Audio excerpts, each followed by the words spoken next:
Well, hello. Today we're looking at a 1967 Volkswagen Beetle. It's not bone stock, but it's fairly stock. They changed the rims. They changed the front seats. I don't think this is an original color either. It's a really light blue. It almost looks white.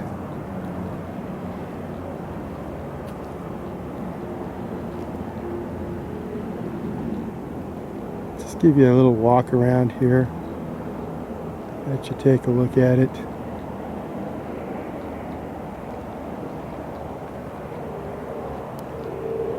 And then we'll take a look at the interior here.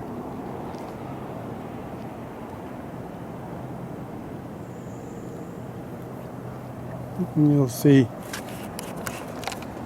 that in the back there was a speaker box that went across, and you can see the mounting holes in the upholstery there. Now there's just a black panel back there, stock rear seat.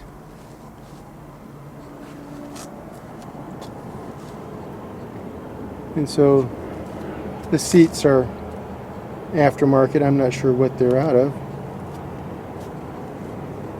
It's got an aftermarket stereo in place, aftermarket shifter. But other than that, it looks pretty stock, or not majorly adulterated. Let's say that. Well, let me go around to the driver's side and we'll take a closer look. So here we are on the driver's side, and we can see that the dash is a little bit different. We've got a couple gauges here. We've got a volt gauge, and then we have the Curtis 840 display. Talk about that more in a minute. And then down here under the dash, to the left of the steering column, we have another instrument, the JLD 404, and a couple switches. We've got this switch right here, the protective cover. Get a better angle at it here. And then we got a push button switch right there. And that's it in this vehicle. So let's take a look in the engine compartment.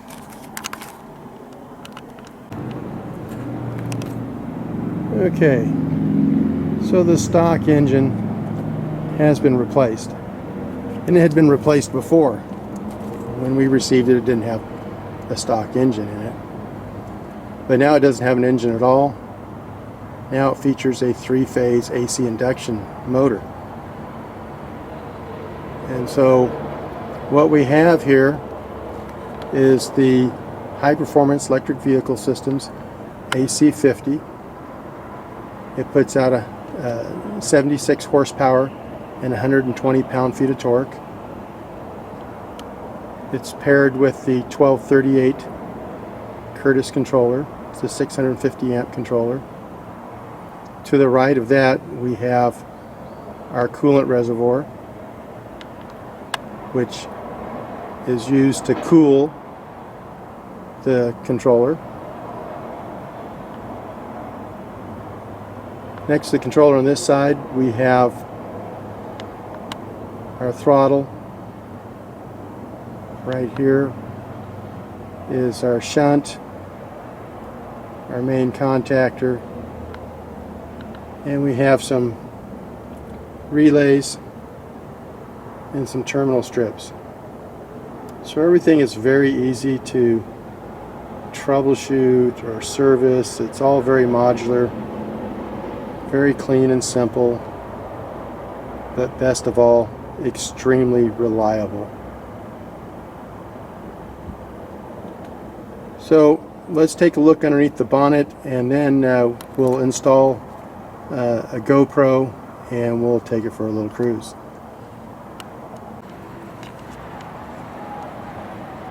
Well, under the bonnet we have a battery box. So we have our front battery box here. We have our main disconnect switch. We've got our system, the traction pack fuse. We have the charger. We have a J1772 charge port. And then we've got a trickle charger hardwired in. So if the vehicle's going to be left for any period of time, you just simply plug it into an extension cord. You don't have to worry about your auxiliary battery going flat, and it's underneath the back seat, so this is much more convenient. So that's the front battery box. The rear battery box is behind the seat, underneath the panel we looked at earlier.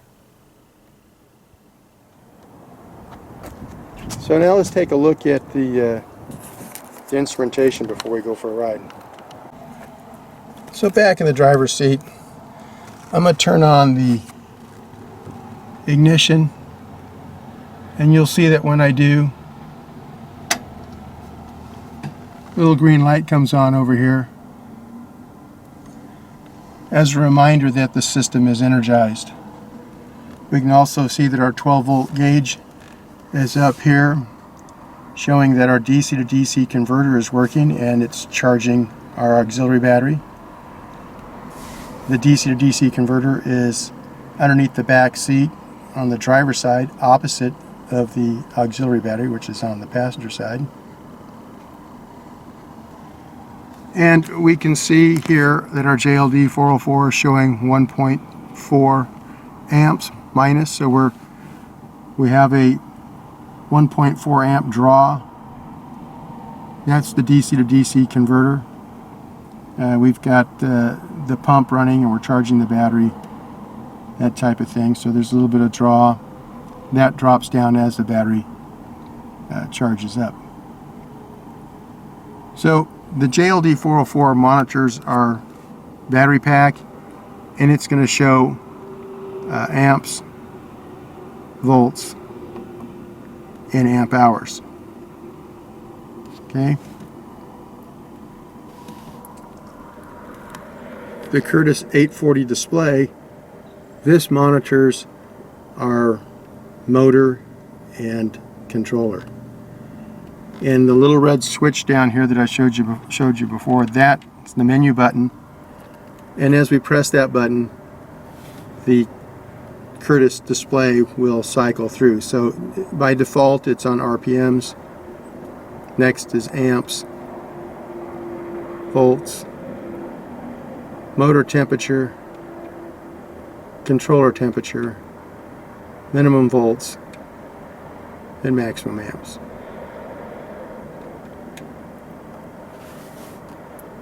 It's also how you program the controller and also enter the diagnostics mode. Now, to drive the vehicle, all you're going to do is put it in second gear and give it the throttle. The clutch isn't needed except for between the gears, so you're never going to ride the clutch. You don't have to put the clutch in when you come to a stop. None of that. So you put it in gear, give it the throttle, and away you go. For reverse, you can use the transmission, or you can use electric reverse, and that's what this is. You just flip that switch, and you can see the little blue light comes on below the green light. Better angle it here. And that's just a reminder that you're in reverse. Flick this cover closed, back into forward. Much easier than the go to neutral, press down, over and back stock VW setup. So anyway, let's move on to a little test drive. I'll install a GoPro and we'll be off. Okay, hopefully these things are working. The GoPro's working. Let's go for a little cruise.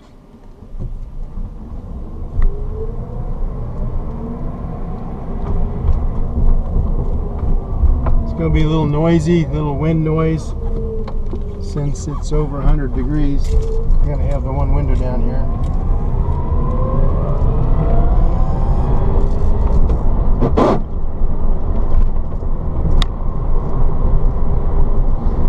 That's my fault. The seat's back too far. I couldn't put the clutch all the way in. Okay, yeah, we'll try.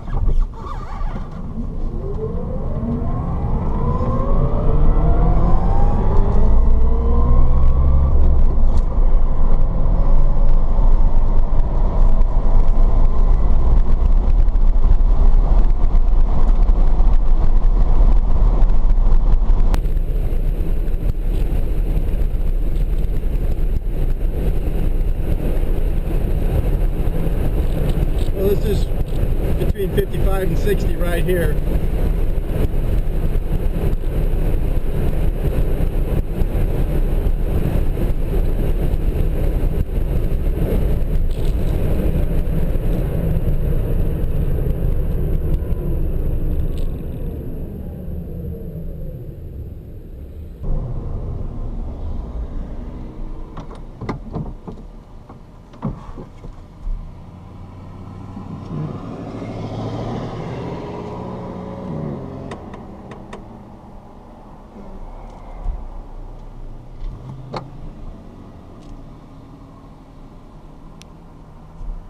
We'll just go a few miles.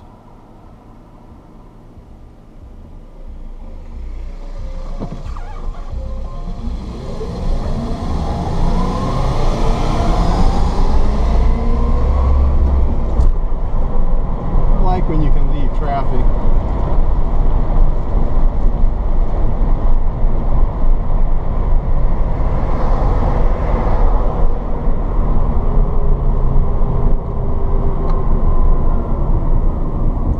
Bump up the regen a little bit.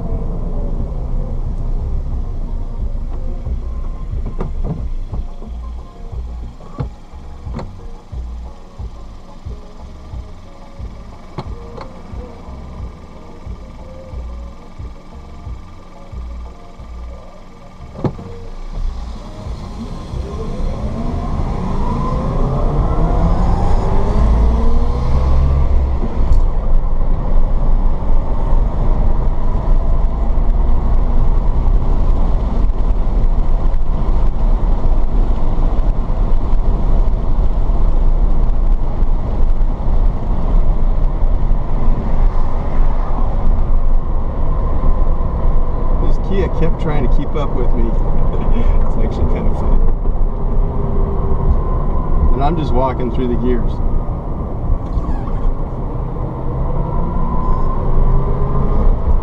Rolling start in third there. Oh yeah, put her down, lady.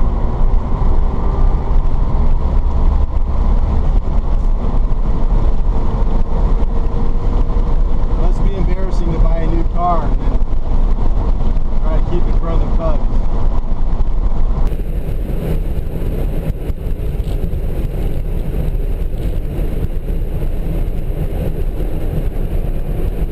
We'll go a little bit further.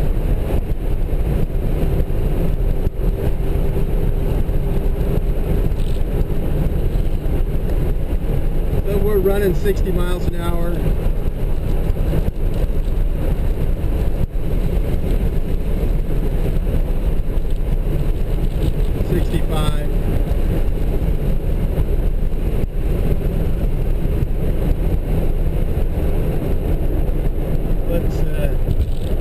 We'll go over to the interstate and we'll cruise back on the freeway.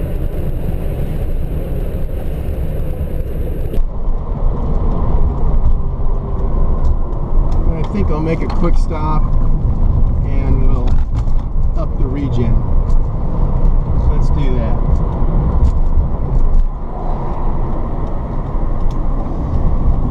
I had it toned down a little bit because this car is going to Colorado, but I think I'm going to bump it up a little bit.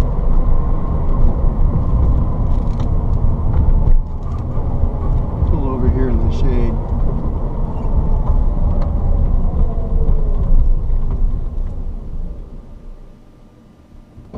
Okay.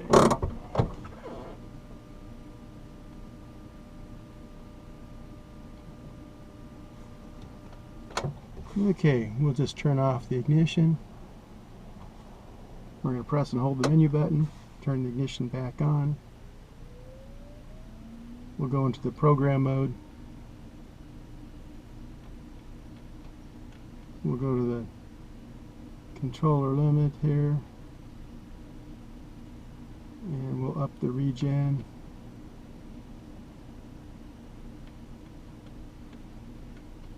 There we go.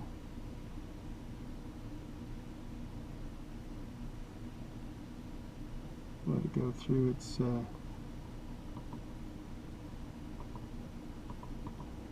phases here, and then we'll hit save.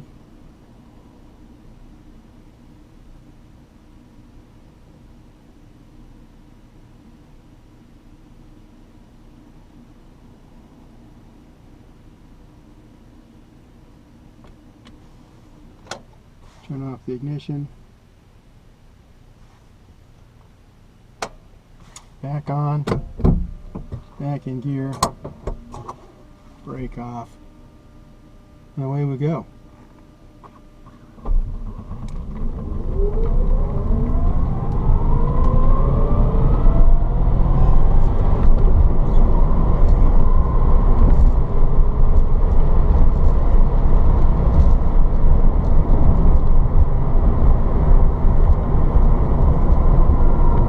That's a little better.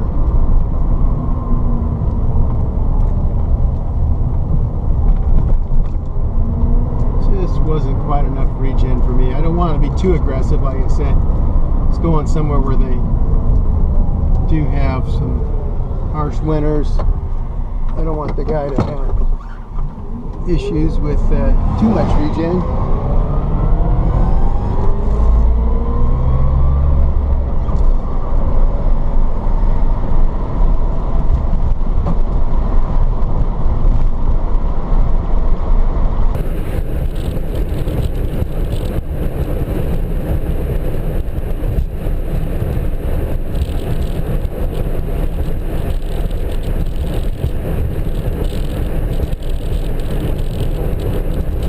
Running just fine. So we're going to pull onto the interstate right here.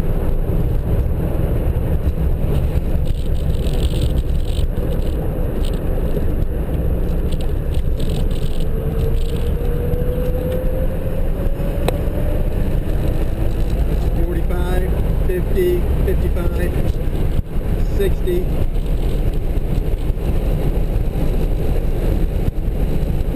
Up to 70, and away we go.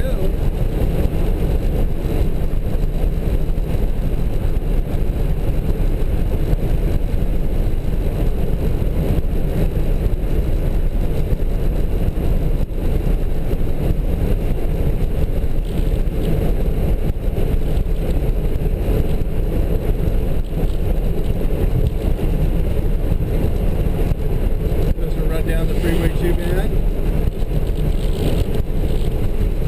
Construction zone's 55, I'm doing 65, and they're blowing by me.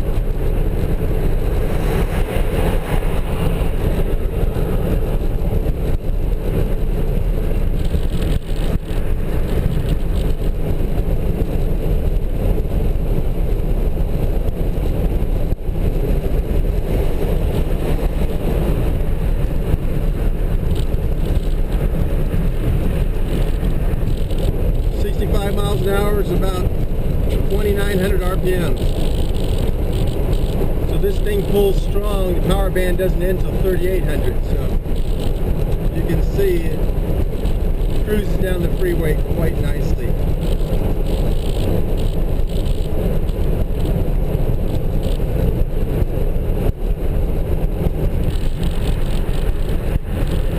Here's my exit. Let off the throttle. I'm not using the brake, this is just the regen. Down to 40, 35, 30, 25, braking.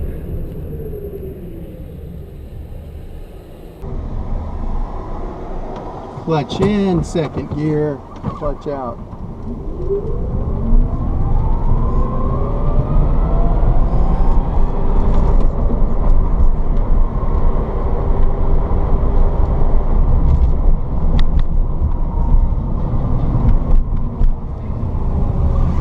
Yep, like the regen much better.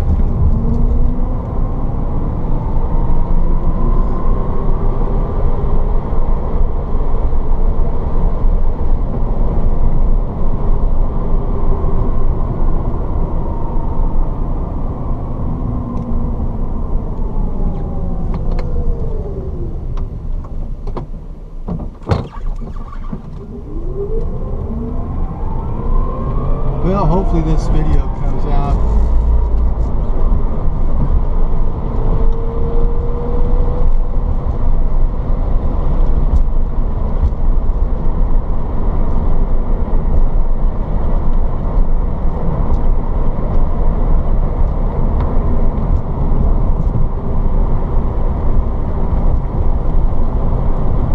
So this vehicle is ready to go back to its owner out of state.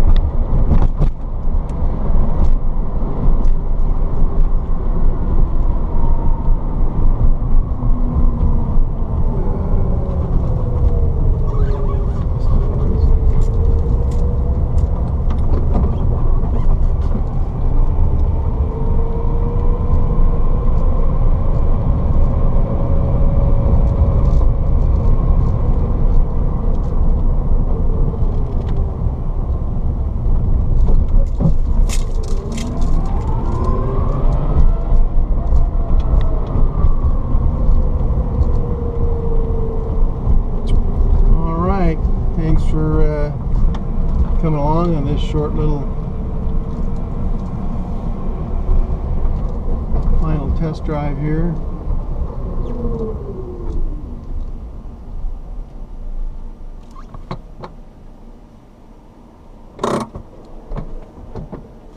Okay, now to see if see if the video turns out.